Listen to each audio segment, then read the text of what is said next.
Dear 10th standard students, இன்னைக்கு நம்ம என்ன பார்க்க போறோம் அப்படின்னா exercise 4.4ல sum number 3 given பாருங்க. A circle is inscribed in triangle ABC. ஒரு triangle ABC இருக்கு, அதுக்குள்ள ஒரு circle இருக்கு.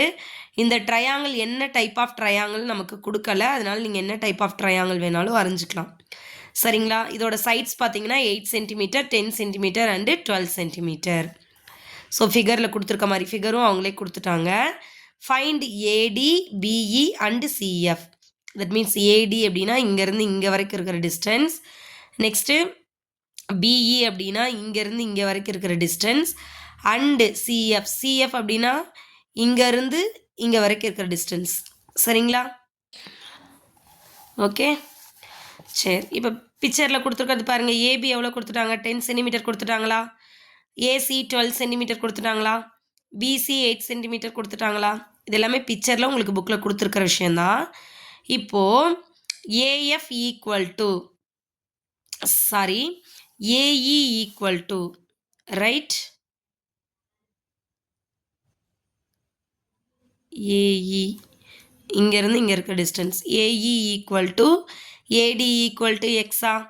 அதே மாதிரி CD equal to CF equal to right, CF equal to ஒய்யா. ஏன்னா நம்ம டேஞ்சன்ட் படிச்சிருப்போம். சர்க்கிளோட சென்டர்லேருந்து ஒரு அவே பாயிண்ட் வரைஞ்சி அதுலேருந்து உங்களால் சர்க்கிளுக்கு 2 டேஞ்சன்ஸ் வரைய முடியும். அந்த 2 டேஞ்சன்ஸுமே கண்டிப்பாக லென்த்தில் ஈக்குவலாக இருக்கும்னு படிச்சிருப்போம். ஸோ இந்த பக்கம் என்ன மெஷர்மெண்ட் இருக்கோ அதே தான் இந்த பக்கம் இருக்கும். இந்த பக்கம் என்ன இருக்கோ அதே தான் இந்த பக்கம் இருக்கும். இந்த பக்கம் என்ன இருக்கோ அதே தான் இந்த பக்கம் இருக்கும். சரிங்களா? அதனால தான் இந்த டிஸ்டன்ஸும் ஈக்குவல்னு சொல்கிறோம். அதே மாதிரி இதுவும் இருந்து இது வரைக்கும் இருக்கிற டிஸ்டன்ஸ் ஈக்குவல். அதே மாதிரி இங்கேருந்து இங்கே வரைக்கும் இருக்கிற டிஸ்டன்ஸ் ஈக்குவல்னு சொல்கிறோம். சரிங்களா? ஸோ அதை தான் இங்கே சொல்லியிருக்கோம். இப்போது இந்த மொத்த லென்த்து 10 மீட்டரா 10 சென்டிமீட்டரா? அப்போ இதில் என்னென்ன வேரியபிள்ஸ் இருக்குது? எக்ஸும் இசட்டும் இருக்கா? So x plus z equal to 10ன்னு எழுதலாமா? அதே மாதிரி இங்கே எக்ஸும் ஒய்யும் இருக்கா? So x plus y equal to 12ன்னு எழுதலாமா? இங்கே ஒய்யும் இசட்டும் இருக்கா? So y plus z is equal to 8ன்னு எழுதலாமா? அதுதான் இங்கே எழுதியிருக்கோம். எழுதிட்டு ஈக்குவேஷன் நம்பர் 1, 2, 3ன்னு கொடுத்துட்டீங்க. சரிங்களா? இப்போ இந்த 3 ஈக்குவேஷனையும் ஆட் பண்ணிங்கன்னா 2x + 2y + 2zன்னு கிடைக்கும். அதே மாதிரி ஈக்குவல்ட்டுக்கு இந்த பக்கம் இருக்க நம்பர்ஸ் ஆட் பண்ணிங்கன்னா 12 + 8 20, 20 + 10 30. சரிங்களா? So 2x + 2y + 2z is equal to 30. இதில் இருந்து x + y + z is equal to 15. ஏன்னா எல்லாத்துலேயும் 2 காமனாக இருக்குது, 2ஆல் டிவைட் பண்ணிடலாம். So x + y + z equal to 15. இப்போது ஈக்குவேஷன் 1ல் கொண்டு போய் இந்த எக்ஸ் ஒய் ஈக்குவல் டு 12ன்னு இருக்குல்ல, அந்த வேல்யூ எடுத்துகிட்டு வந்து இந்த ஈக்குவேஷனில் அப்ளை பண்ணுங்கள். நீங்கள் வேணால் ஈக்குவேஷன் 4ன்னு கூட வச்சுக்கோங்க. இதை ஃப்ரம் ஈக்குவேஷன் 1லேருந்து 4 எப்படி மாறுதுன்னு பாருங்கள். இந்த எக்ஸ்ஒய்க்கு பதிலாக நம்மக்கிட்ட என்ன இருக்குது? 12 இருக்குது. ரைட்டா? அந்த 12 இங்கே அப்ளை பண்ணுங்கள். அப்போ 12 + z is equal to 15. அப்போ z வேணும்னா இந்த 12 இங்கிட்டு கொண்டு வந்து சப்ராக்ட் பண்ணிடலாமா? So z is equal to 15 - 12 3. Next equation 2ல் பாருங்கள் என்ன வேரியபிள்ஸ் இருக்குது? ஒய்யும் இசட்டும் இருக்கா? ஸோ இந்த ஒய் இசட்டுக்கு பதிலாக என்னன்னு போடலாம்? 8ன்னு போடலாமா?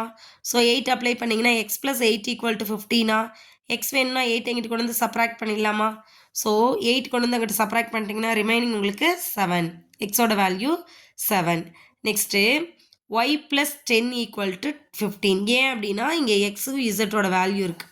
ஸோ இங்கே இருக்கிறதுல எக்ஸுக்கும் இசட்டுக்கு பதிலாக 10ன்னு போட்டுக்கோங்க. ஒய் அப்படியே இருக்குது. So Y + 10 is equal to 15.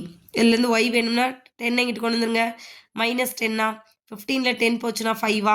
therefore Y equal to 5. இந்த எக்ஸ் அப்படிங்கிறது தான் ஏடி, அடுத்து ஒய் அப்படிங்கிறது தான் பிஇ, அண்டு இசட் அப்படிங்கிறது சிஎஃப். சரிங்களா? ஸோ அந்த வேல்யூஸை கொண்டு வந்து இங்கே அப்ளை பண்ணிங்கன்னா உங்களுக்கு ஆன்சர் கிடச்சிரும். புரியுதா? Thank you students. புரிஞ்சிருக்கும்னு நம்புகிறேன். ஏடிங்கிறது உங்களுக்கு எக்ஸ்ன்னு வச்சுருந்தோம். சரிங்களா? பிக்சரை கம்பேர் பண்ணிக்கோங்க. ஸோ ஏடினா எக்ஸு, சிஎஃப் அப்படின்னா ஒய்இ, பிஇ அப்படின்னா இசட்டு. சரிங்களா? ஸோ அப்போ இங்கே இசட்டுக்கு 3 கண்டுபிடிச்சிருக்கீங்க, எக்ஸுக்கு 7 கண்டுபிடிச்சிருக்கீங்க, ஒய்க்கு 5 கண்டுபிடிச்சிருக்கீங்க. இதை எடுத்து எழுதிட வேண்டியதான். தேங்க்யூ.